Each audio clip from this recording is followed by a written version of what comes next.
জয় গৌর, জয় নিতাই। আজ 13ই ভাদ্র 1432 ও 30শে আগস্ট 2025 শনিবার। আজ আমি চৈতন্য চরিতামৃত পাঠ করছি। চৈতন্য চরিতামৃতের মধ্যলীলা প্রথম খণ্ড। শ্রী চৈতন্য মহাপ্রভু এবং রামানন্দ রায়ের কথোপকথনের শ্লোক 140 থেকে 150। নারায়ণ হে নারায়ণ, ভবভয় হরে নাম নারায়ণ। শ্লোক 140। তাসামা বীর ভূচ্ছৌরি স্ময়মান মুখাম্বুজ পীতাম্বর ধর স্রগ্গী সাক্ষান্নথ মন্মত। হরে কৃষ্ণ। শ্লোকটি আমি আরেকবার পাঠ করছি। তাসামা বীর ভূচ্ছৌরি স্ময়মান মুখাম্বুজ পীতাম্বর ধর স্রগ্গী সাক্ষান্নথ মন্মথ। অনুবাদ: পীত বসন পরিহিত এবং ফুলমালায় সজ্জিত হয়ে শ্রীকৃষ্ণ হাসতে হাসতে গোপিকাদের মধ্যে আবির্ভূত হলেন। তাকে তখন ঠিক কামদেবেরও কামদেব বলে মনে হচ্ছিল। তাৎপর্য: এই শ্লোকটি শ্রীমদ্ ভাগবত 10:32 থেকে উদ্ধৃত। শ্লোক 100 ইতি শ্লোক 140। শ্লোক 141।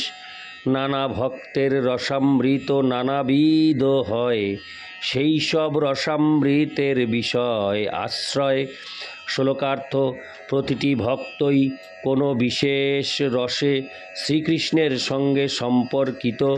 সেই রসামৃতের আশ্রয় হচ্ছেন ভক্ত এবং বিষয় হচ্ছেন আরাধ্য ভগবান শ্রীকৃষ্ণ।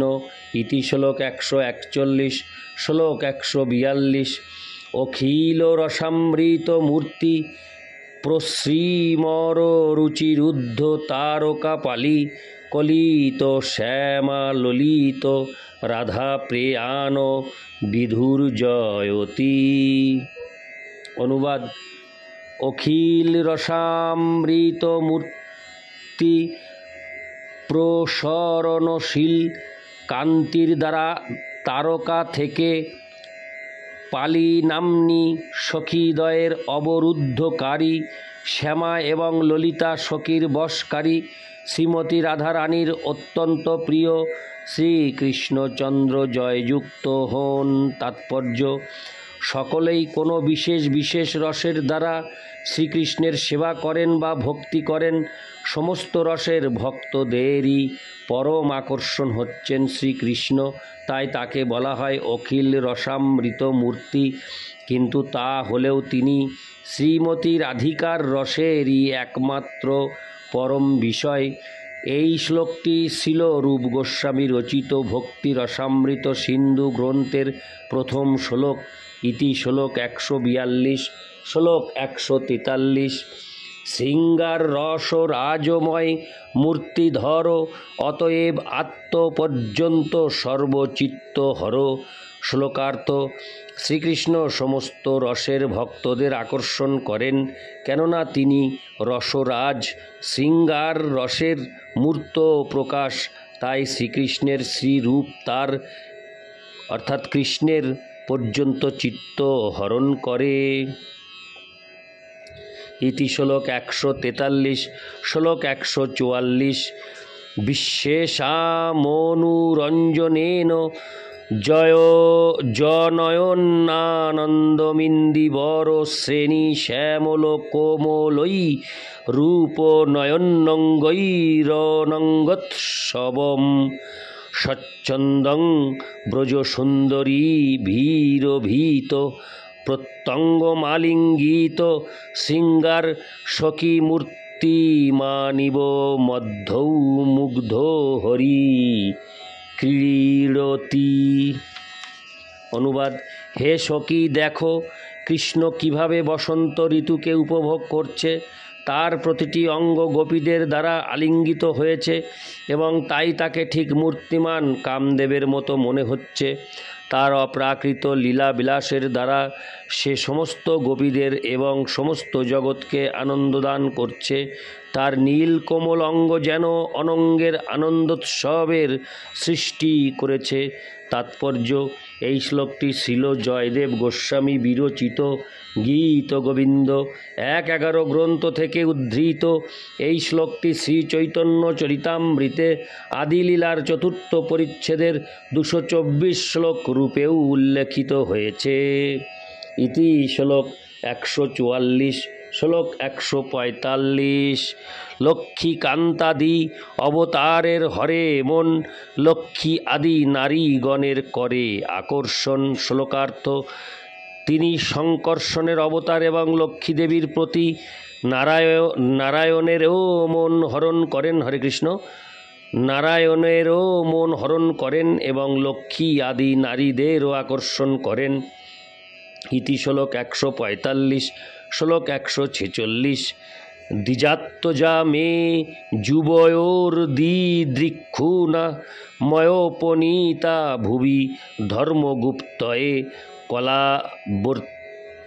হরে কৃষ্ণ কলাবর্তীনাবনের ভরাসুরান হত্যেয় ভূয়স্তরয়ে তমন্তি মে।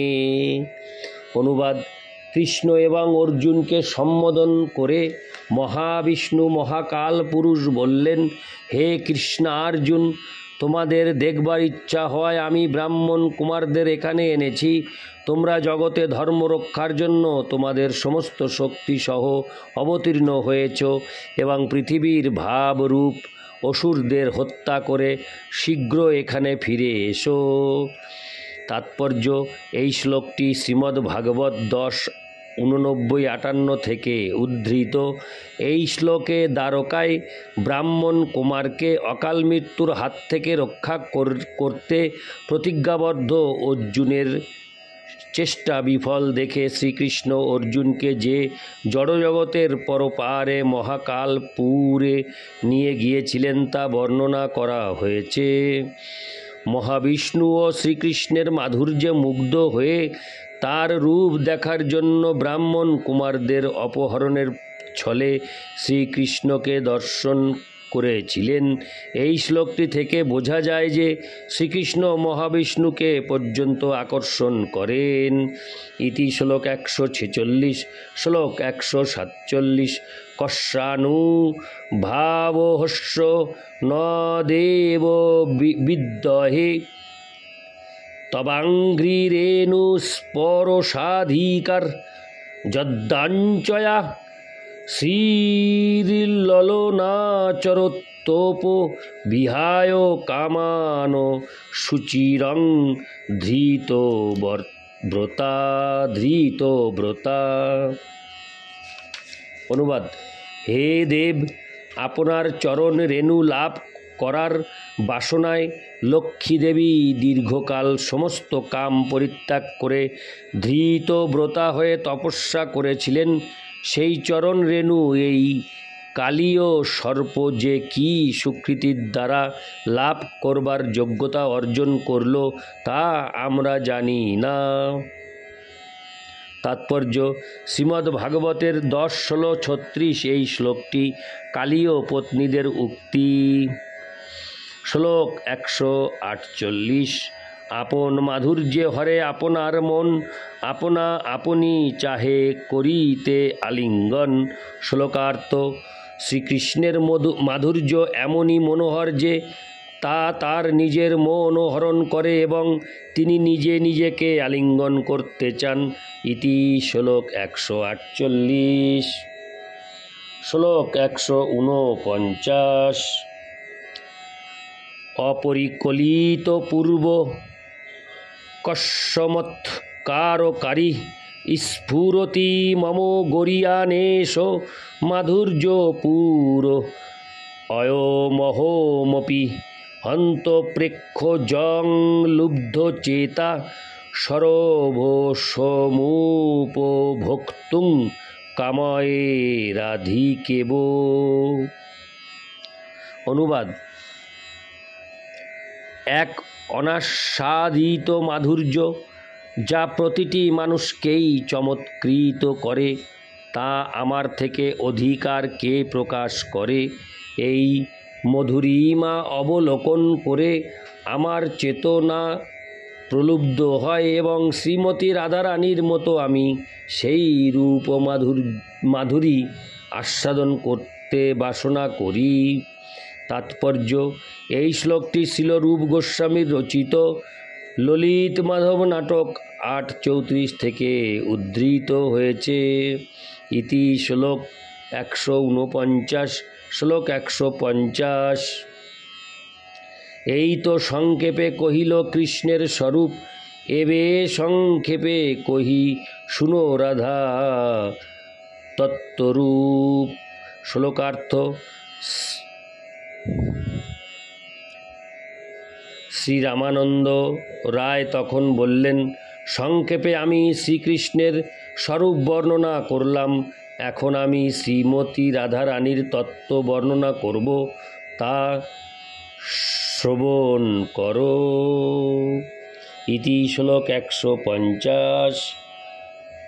নারায়ণ হে নারায়ণ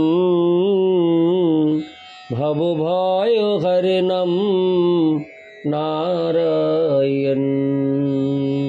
জয় গৌর, জয় নিতাই।